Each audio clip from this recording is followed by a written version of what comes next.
Transport public à la hauteur de la demande, grande question, avec une fréquentation en constante hausse, 131 millions de voyageurs pour les TL à Lausanne, 200 millions pour les TPG à Genève, 40 millions à Fribourg. Les transports publics romans sont sous pression face à des réseaux saturés, des pannes fréquentes et des difficultés de recrutement. L'offre est-elle réellement adaptée aujourd'hui à la demande croissante ? C'est la question que nous posons ce matin. Tout d'abord à notre invité, le conseiller national Samuel Bendahan. Bonjour Samuel. Bonjour. Merci d'être avec nous ce matin. Et nos chroniqueurs ce matin, Thomas Lécuyer qui nous a rejoint. Bonjour Thomas. Bonjour Philippe. Mike Perez. Et David Letard qui est aussi venu en voiture. Voilà, merci d'être là ce matin pour débattre de ce sujet. Je vous propose de jeter un petit coup d'œil à notre sondage en ligne sur le site mlemedia.ch. Selon vous, les transports publics sont-ils adaptés à la demande croissante ? On regarde ce que disent nos auditeurs et téléspectateurs. 77% vous dites non aujourd'hui. Ce chiffre, 77%, ça vous choque, Samuel Bendahan ? Ouais, ça me choque, parce que ça devrait plutôt être à 100%, disons. Tellement c'est inadapté, tellement on est loin aujourd'hui de réseaux de transport public qui peuvent vraiment répondre aux défis, que tout le monde, à mon avis, devrait se dire, en tout cas, c'est pas adapté à la demande, ça c'est clair. Je dis pas qu'il n'y a pas des efforts qui sont faits, on a un réseau qui a plein de qualités aussi, il faut pas dire que c'est nul et qu'on n'a pas beaucoup de chance aussi à plein d'égards, mais si on veut vraiment répondre aux défis de demain, on doit faire beaucoup mieux. Mike Perez. Il y a le problème des horaires qui revient souvent sur la table, entre la ponctualité et les banques de correspondance. On en a débattu ici il y a 15 jours avec Pierre Desmontet. Il y a la problématique des tarifs, évidemment, beaucoup de gens qui se plaignent que ça coûte trop cher. Il y a la problématique des places. On doit voyager debout dans les trains CFF alors que ça nous coûte extrêmement cher, justement. Et puis il y a ce problème aussi de l'amplitude horaire, finalement. Avec, quand on est en ville, il n'y a pas de problème. Il y a des bus, des trains jusqu'à point d'heure. Quand on est en périphérie, ça se complique. Point d'heure. Surtout, c'est le problème. Moi, je trouve qu'il y a plus de problèmes avec les bus urbains et les métros et les trams qu'avec les lignes. Mais quand on est en périphérie, c'est encore plus accru, effectivement, avec des derniers bus ou derniers trains qui sont trop tôt le soir ou pas assez tôt le matin pour aller travailler et se rendre effectivement sur son lieu de travail. Donc, quand on met tout ça bout à bout, on comprend qu'effectivement les gens, Samuel, ne soient pas enchantés et répondent pas favorablement à la question. Est-ce qu'on a atteint des limites ? Est-ce que le réseau finalement a atteint ses limites aujourd'hui ?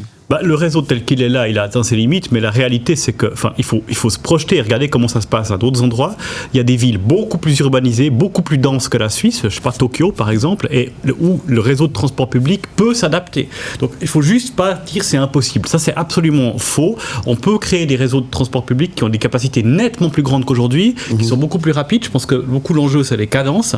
Simplement, il n'y a pas eu la volonté politique de le faire, et ça prend un peu de temps, malheureusement. On peut pas claquer des doigts puis ça arrive. Puis là, ça, c'est vraiment un des gros problèmes. Et je suis d'accord qu'en périphérie, c'est pire, parce que si vous habitez dans un village qui est mal desservi, ça devient vraiment, ça passe de problématique à impossible d'utiliser les transports publics. Mais c'est aussi vrai, par exemple, on parle de périphérie, mais par exemple, prenons Genève comme exemple de périphérie. Si vous finissez un peu tard une soirée à Genève, puis je dis un peu tard, je parle pas de 4 heures du mat, mais il n'y a plus de train, il n'y a plus de train direct. Donc, on a plein de problèmes partout, qui sont pas exactement les mêmes, mais ce qui est certain, c'est que il faut se dire, c'est pas seulement les prix, c'est un peu un problème, mais la convénience, c'est-à-dire le fait que ce soit pratique de prendre les transports publics est un enjeu majeur pour que les gens prennent la décision de dire je renonce à la voiture aujourd'hui pour ça. Et ça réagit sur notre numéro WhatsApp 079 121 9000. Je vous propose d'écouter les réactions et de revenir sur ce qui va être dit. Écoutez. Je pense qu'il faut augmenter la capacité d'accueil dans les transports publics. Je propose au CFF de rajouter un étage sur le train. Ça pourrait résoudre une bonne partie du problème. Belle journée, M. Le média, bonjour. Le transport public, écolo, on est d'accord. Mais quand on paye un bras pour un billet et qu'en plus on peut même pas s'asseoir, franchement, parce que c'est blindé aux heures de pointe, si je dois réfléchir juste un tout petit peu, je prends ma voiture. Merci à vous. Honnêtement, que ce soit en transport public ou en bagnole, c'est parfois le parcours du combattant pour circuler en centre-ville. En voiture, c'est la galère pour se parquer. En métro, parfois, il est même pas possible de rentrer tellement c'est bondé. Franchement, c'est à revoir. Et pour les transports en commun, est-ce que ce serait pas intelligent de réfléchir comme en Espagne, où ils offrent aux retraités les transports publics ? Ça, c'est classe. Bon, alors ça réagit, ça part un petit peu dans tous les sens. Que dire Qu'est-ce qui vous fait réagir, Samuel Menda? En fait, d'abord, moi je suis d'accord avec tout ce qui a été dit. Il faut d'abord des politiques sociales pour que les gens puissent se permettre les transports en commun. Il y a beaucoup de gens pour qui la voiture est moins chère. Hein. Et ça va pas. C'est-à-dire, si vous voulez que les gens utilisent les transports publics, sauf quand ils sont obligés de prendre la voiture, ça peut pas être quelque chose qui leur coûte plus cher. Deuxièmement, en fait, il y a plein d'endroits où c'est pas adapté. Alors, les trains à plusieurs étages, peut-être, mais le vrai problème, c'est, au fait, c'est pas les grandes lignes entre les villes qui sont le plus gros problème. Ça, c'est peut-être l'endroit où ça va vraiment le mieux. Si vous devez faire un Lausanne-Zurich, franchement, c'est OK. Ils ont rallongé les durées parce qu'en Romandie, c'est toujours pire qu'en Suisse allemande, parce qu'ils s'en foutent un peu de la Romandie, les CFF, mais non, c'est vrai que là, on a un problème, mais en gros, ça va. Ouais. Dès que c'est problématique, c'est quand vous commencez à avoir des changements, des correspondances, il faut changer de bus, etc. Mais là, en fait, vous doublez, vous triplez, vous quadruplez les durées. Les prix sont plus chers parce que des fois, vous changez le réseau. Donc, en fait, on a une accumulation des choses au niveau du prix et de la convenience. Et je pense que la réponse à donner à ça, c'est de dire, en fait, il faut repenser les réseaux de transport public en mettant une priorité pour que, avant de réfléchir à plein d'autres choses, il faut se dire, il faut que quelqu'un qui dit, moi aujourd'hui j'ai envie d'aller quelque part et je vis pas forcément au centre-ville de Lausanne ou de Zurich, je peux le faire avec une durée raisonnable et avec un prix qui est compétitif par rapport à la voiture. Et le jour où les gens se diront ça, ils se diront, moi j'ai envie de changer. J'aimerais juste revenir sur la première intervention de la dame, en fait, concernant un étage supplémentaire pour les trains. La commune où j'habite, il y a 10 ans, en fait, ont dû rehausser des ponts, parce que c'est pas simple de mettre un étage supplémentaire. Les gars ne sont pas adaptés. 4 300 000, c'est ce qui a coûté à la commune. 1 million de subventions uniquement par les CFF. Vous faites le calcul. Pour les impôts, encore, voilà. Donc, qui va payer tout ça? Donc, en fait, il y a quand même eu des choix, vous l'avez dit au début, il y a quand même eu des choix politiques. Excusez-moi le terme, ça merdait où par rapport à ça? C'est des choix politiques depuis 10-20 ans, parce qu'il me semble qu'on n'est pas à la page. On aurait pu faire mieux. Mais en fait, on n'anticipe pas. On a eu un manque. En fait, le problème, c'est que beaucoup de gens qui décident anticipent pas tous les problèmes. Il y a des fois des problèmes, comme le métro de Lausanne, où c'est pas juste ça, mais il y a plein de problèmes, etc. Puis il y a d'autres cas, au fait, où on n'a pas fait le choix de dire, en fait, on a laissé tellement de place, par exemple, à la voiture à certains endroits, que au fait, mécaniquement, on peut pas transformer les choses. Puis au fait, ça a un coût, et on a toujours c'est gros, mais c'est pour tout. On n'arrive pas à se rendre compte que des fois, faire des dépenses, ça rapporte de l'argent. Du coup, on veut pas faire la dépense. Si on avait investi il y a 20 ans dans un réseau de transport plus performant, avec un peu plus de métro, un peu plus de lignes, comme on est un peu en train de le faire, par exemple, à Lausanne aujourd'hui, mais en retard, si on l'avait fait avant, en fait, ça aurait coûté. Oui. La réalité, c'est qu'on aurait eu un peu plus de dettes et beaucoup plus d'activités économiques qui auraient largement remboursé ça. Lausanne qui a enlevé les rails, c'était la place Saint-François pour finalement remettre surtout, on parle de cette commune-là. Surtout magnifique. C'est pas que Lausanne. Le problème, c'est le retard. Enfin, on marche sur la tête. On est quand même dans une région, si on parle du canton de Vaud, où on construit des logements et des infrastructures à ne plus savoir qu'en faire, parce qu'il y a un développement urbain hyper important. Si on regarde par exemple le côté de l'Ouest lausannois, il y a 8 ou 9 000 habitants en plus là, depuis ces dernières années. Il n'y a pas, le transport ne suit pas. Si on regarde le quartier de la Blécherette, c'est pareil, il y a 9 000 habitants en plus. Si on regarde du côté de Bussigny, c'est pareil, il y a des milliers d'habitants en plus. Et on a l'impression que les décideurs publics, ils ont oublié de développer les transports par rapport à ça.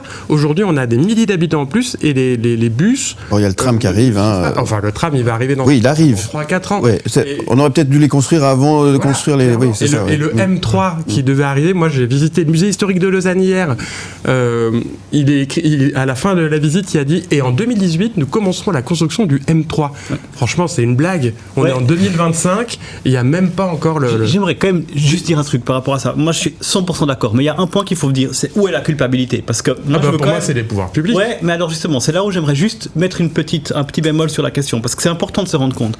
Les pouvoirs publics, moi j'ai la conviction profonde que beaucoup, surtout dans les villes, dans les agglomérations, en fait, ils ont des programmes liés au développement des transports publics et ils veulent le faire. Et il faut bien se rendre compte qu'un des gros problèmes, c'est que les gens parce que la question c'est toujours qui paye, qui a les moyens de faire ça.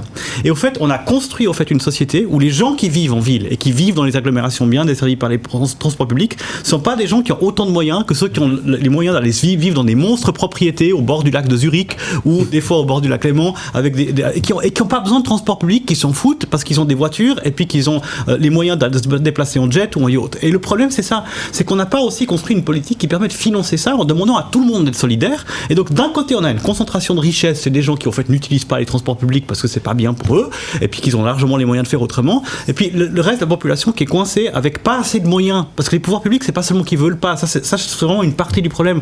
Je pense que beaucoup veulent, mais ne peuvent pas parce que les moyens ont été déplacés. On est un pays hyper riche, mais cette richesse est très concentrée et on n'arrive pas à mobiliser cette richesse pour ça.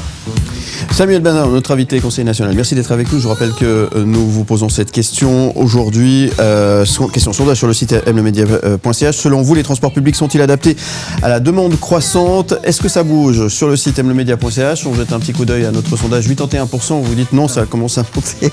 Ça rejoint un petit peu ce que vous pensiez, mon cher Samuel. On revient dans un instant, juste après la pause, pour continuer de débattre autour de ce sujet. Continuez à donner votre avis et à envoyer vos messages écrits ou vocaux par WhatsApp au 079 121 9000. On se retrouve dans un instant, vous ne bougez pas. A tout de suite sur M le Média.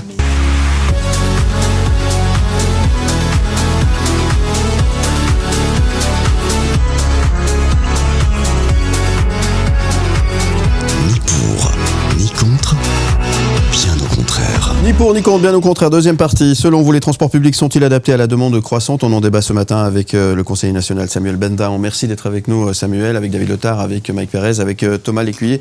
Et vous, et vos messages qui sont les bienvenus, je vous rappelle, sur notre numéro WhatsApp 079 121 9000 par WhatsApp uniquement, messages écrits et vocaux, ou par Instagram également. Ça fonctionne, il n'y a pas de souci. Les infrastructures actuelles sont-elles adaptées à la densification des villes? Alors, on peut parler de l'agglomération lausannoise, on le disait tout à l'heure. Là-bas, la réponse à cette question, elle est non, évidemment. Non, elle n'est pas adaptée et je pense qu'il faut faire plusieurs choses. C'est pas suffisant de dire il suffit d'investir plein d'argent pour plus de bus, plus de trains. Alors c'est clair, il faut adapter aussi, et ça prend du temps, et aussi il faut le faire, on peut pas le faire comme ça brutalement, mais il faut adapter les routes, quelle place on donne au transport en commun. C'est-à-dire ça doit être beaucoup plus facile de se déplacer en transport en commun là où c'est facile, dans les agglomérations, etc. Et puis il faut trouver une solution pour les gens qui vivent pas dans les agglomérations. Par exemple, moi j'avais déposé une intervention parlementaire qui demandait en gros, il y a plusieurs modèles, mais d'offrir le taxi à tous les gens qui veulent rejoindre un réseau de transport en commun ou qui soient en Suisse. Pour pouvoir se dire, si je suis chez moi et je veux aller quelque part, en fait, ce petit kilomètre que je dois faire, parquer la voiture et tout, qui est super cher et super compliqué, j'ai pas à le faire. Et puis du coup, peut-être que ça coûte quelque chose d'avoir un peu plus de véhicules privés de type taxi qui existent un peu partout, donc un réseau beaucoup plus dense de voitures, mais qui sont partagées, qui sont faites par des professionnels, qui font qu'en fait, moi, si je suis à Éclépan, en fait, j'ai une manière d'aller jusqu'à, je sais pas, la gare de Nyon, sans que ça prenne des heures et des heures, et du coup, je relance à prendre la voiture. Et puis, on trouve des solutions pour pallier là où c'est vraiment pas possible, on peut pas créer des bus partout qui vont devant chaque maison. On crée des réseaux supplémentaires comme ça, on peut utiliser l'électrification du parc, on peut utiliser beaucoup de choses pour ça, et puis de l'autre côté on développe massivement les cadences, donc la fréquence avec laquelle les bus passent, et puis si possible aussi le nombre de bus pour que les vitesses entre les régions. Et ça, si on fait ça sur les 20 prochaines années, on pourrait vraiment résorber le problème. Comment a été acceptée votre proposition là? Très mal. Très mal. Malheureusement. Non, mais elle a été soutenue par la gauche évidemment, mais au fait le problème c'est que y a beaucoup de gens se disent en fait on va faire un débat pour voiture contre transport public, et puis beaucoup de gens en fait ont choisi au Parlement de dire nous on défend la voiture comme le symbole de la liberté, puis ça reste ça, ce qui fait que c'est très dur de planter un clou dans ce domaine-là. On avance quand même parce que on sent que la population elle veut, vous avez vu votre sondage, mais c'est toujours la même chose au Parlement fédéral. Comme les gens à la base ils veulent rien faire, on avance toujours à la vitesse minimale. Alors si vous le faites, si vous l'obtenez, moi j'en serai le premier avis, effectivement, je viendrai du coup plus en voiture travailler le matin, parce que le problème qu'il y a, c'est qu'effectivement, alors j'ai ni jet ni yacht et j'habite pas au bord du lac de Zurich, donc et si j'ai choisi d'aller habiter en périphérie, c'est aussi parce que les loyers sont finalement moins élevés que quand on est dans un centre-ville, ou par exemple on parlait de l'Ouest lausannois, tous ces quartiers qui se sont développés dans l'Ouest lausannois, qui ceci dit coûtent une blinde quoi. Donc voilà, j'habite en périphérie à cause de ça principalement, mais effectivement, alors nous on bosse effectivement peut-être un petit peu plus tôt que la normale, et on doit être au travail un petit peu plus tôt que la plupart des gens, mais quand même, quand j'arrive ici dans la région de Lausanne, de Crissier, je vois qu'il y a des bus qui tournent, il y a des bus qui circulent déjà, quoi, mais effectivement, et je suis sur une ligne de bus, en l'occurrence sur une ligne TL, et sauf que le premier bus le matin, il est trop tard le matin, pour moi, pour venir travailler, et pourtant, c'est pas si tôt que ça, et ça, tout ça fait qu'effectivement, je viens travailler travailler en voiture. Ouais. Sinon, je viendrais très volontiers. Vous me passez une minute à expliquer pourquoi vous êtes forcé de prendre la voiture, donc les gens se sentent obligés de se justifier, voire se sentent attaqués quand on dit qu'il faut faire plus de transport public. Et moi, je veux dire, il faut pas ça. C'est pas ça le débat. Il faut absolument pas que les gens se sentent mal s'ils doivent prendre leur voiture. Moi, j'ai pas de voiture maintenant, mais j'en ai une pendant très longtemps. Et puis, je considérais aussi que, voilà, et je pense pas qu'il faut donner comme réponse aux gens, si tu prends ta voiture, t'es quelqu'un de mal. Non, les gens, ils le font pour des raisons. Et nous, on les comprend, ces raisons. Et c'est la responsabilité des forces publiques de faire que ces raisons disparaissent. Ne vous sentez pas coupable, Mike? Oui. Non, mais je me sens pas du tout coupable en l'occurrence. Au contraire. Après, si vous vous déplacez en yacht ou en jet, c'est une autre question. On a reçu un message sur notre numéro WhatsApp, message écrit au 079 121 9000. C'est Corinne. Mon avis à votre débat de ce jour. J'habite dans le Nord-Vaudois, j'ai 56 ans et j'ai décidé de changer mon mode de transport depuis septembre dernier pour me rendre à Morges jusqu'au changement horaire. En décembre, c'était relativement agréable, mais depuis les nouveaux horaires, c'est plutôt galère. Je viens de me questionner si je vais poursuivre mes trajets en train. J'ai la chance d'avoir des horaires plus ou moins libres, de pouvoir faire du home office, de ne pas avoir d'enfants à récupérer à la crèche et d'avoir un conjoint qui travaille de temps en temps à temps partiel, car les transports en commun se sont vraiment pas adaptés pour nous. Ils nous font perdre du temps et le prix, ça devient très compliqué. Merci à Corinne qui nous a envoyé ce message. Ça rejoint un petit peu ce qu'on vient de dire, mais c'est un vrai problème. C'est pas le transport public ne répond pas forcément effectivement à toutes les demandes, et puis c'est pas l'idée effectivement de faire culpabiliser les gens, évidemment, mais ça on le comprend pas toujours. Ouais, c'est ça, et c'est pour ça qu'aussi les gens des fois en rejet par rapport à la politique des transports publics, parce qu'ils pensent qu'en fait on veut menacer leur liberté. Corinne elle a raison. Moi je pense que le problème principal de cette histoire, c'est que aujourd'hui les transports publics pour la plupart sont pas adaptés aux besoins des usagers. Vous l'avez dit Mike à l'instant, moi qui suis presque exclusivement utilisateur de transport public, parce que j'ai pas le permis de conduire ou de vélo quand il fait beau, il n'y a pas une semaine où je me retrouve pas avec l'impossibilité de me déplacer avec le réseau de transport actuel. Ça fout quand même le bourdon. Ça, c'est quand même parce qu'en fait, ça fait plusieurs semaines qu'on parle de ça. J'ai l'impression d'être dans un long tunnel quand on parle d'autoroute, quand on parle de train, quand on parle de... Finalement, rien ne va, rien ne fonctionne. Et j'ai le sentiment que cette lueur d'espoir, on la voit pas très bien, en fait. Alors, vous avez évoqué certaines idées, mais quand est-ce qu'on pourrait imaginer une petite lueur d'espoir là-dedans ? Je pense que, je suis désolé, je vais prendre ma casquette de politicien. Mais c'est aussi pour ça que je suis là, mais il faut que les majorités politiques changent dans ce pays. C'est-à-dire que les gens qui décident changent leur vision de dire, en fait, faire des investissements aujourd'hui pour qu'on ait une société dans laquelle, en fait, les gens aient la vie plus agréable, c'est nouveau une priorité politique. Aujourd'hui, on a plutôt une montée des populismes aujourd'hui qui vise à dire, en fait, c'est les étrangers qui sont la cause de tout ça. C'est ça aujourd'hui, le discours sur les transports publics. C'est les étrangers qui causent ça, c'est à cause des étrangers qu'on n'a pas de crèche, c'est à cause des étrangers. Puis c'est pas vrai. Sauf que si vous créez cette haine-là chez les gens, plutôt que de dire aux gens, il y a des solutions, on peut les faire, ça existe, il y a des villes beaucoup plus denses que la Suisse où ils ont résolu le problème, en fait, vous allez créer encore plus de problèmes parce qu'en fait, comme on sait que c'est pas vrai, ça va rien résoudre. Donc moi, je pense qu'aujourd'hui, on a malheureusement un grand combat à mener pour dire, en fait, il faut que les gens se remettent à croire qu'il y a des gens de bonne volonté aussi dans ce monde. Les politiciens, c'est pas tous des pourris, il y a des tas de gens qui sont aussi là qui veulent changer, mais il faut un peu des fois faire confiance un peu plus aux bonnes personnes, et ça on n'a pas toujours réussi à le faire ces derniers temps, et on paye un petit peu le prix de ça. Alors justement, il y a toujours un problème de prix qui ressort. Visiblement, les gens aujourd'hui le disent, c'est trop cher. Ça reste trop cher.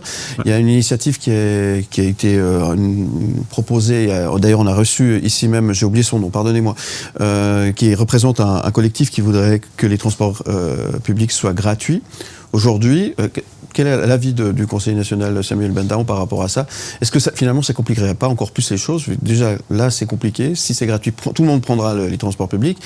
Mais du coup, il n'y aura pas moyen de pouvoir satisfaire tout le monde. Il faut bien se rendre compte, si les transports étaient gratuits, mais qu'on investissait ce qu'il faut, en fait, ce serait beaucoup moins cher. Parce qu'il faut quand même se rappeler qu'en termes de place que ça prend, etc., le fait que les gens ne prennent pas les transports publics et prennent leur voiture à la place, en fait, ça surcharge largement plus, ça prend beaucoup plus d'espace, c'est plus cher, c'est plus compliqué.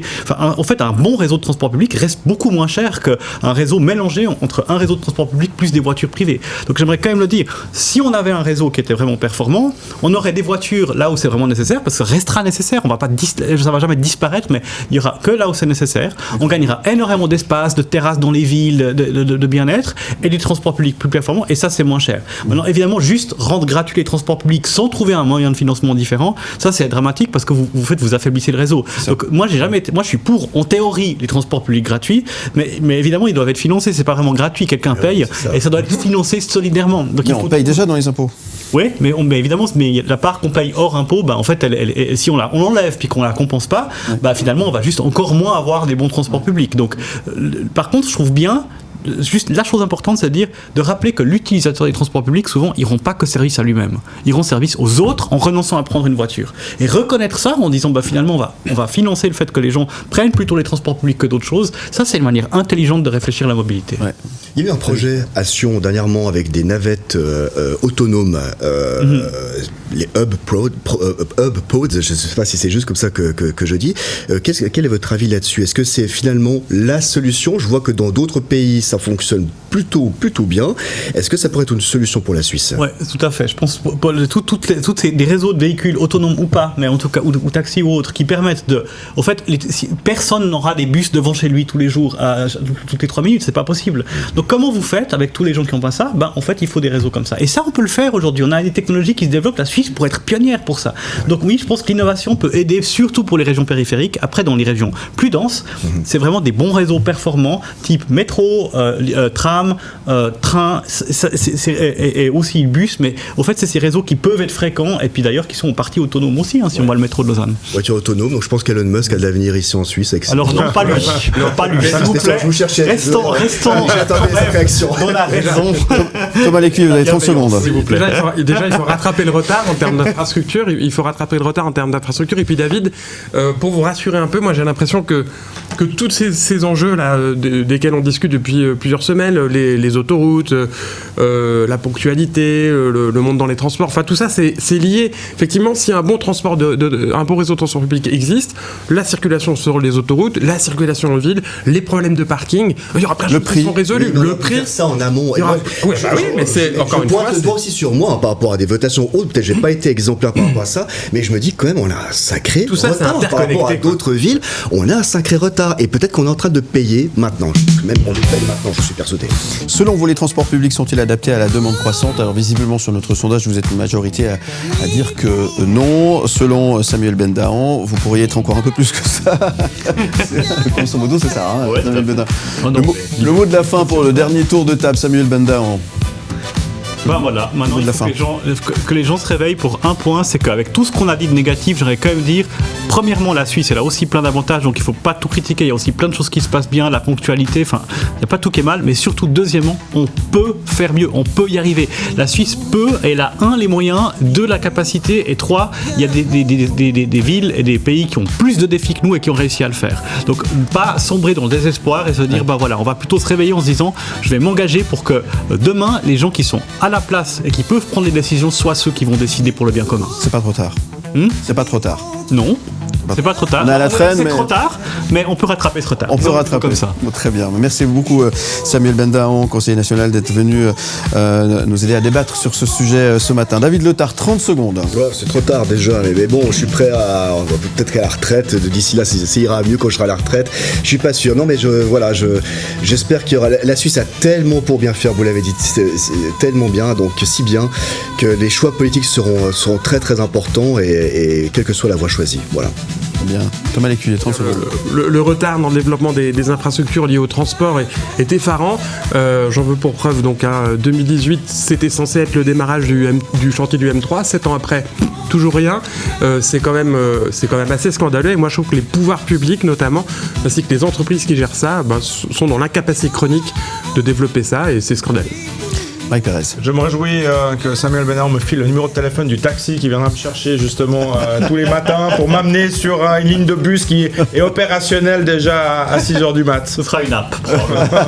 Voilà.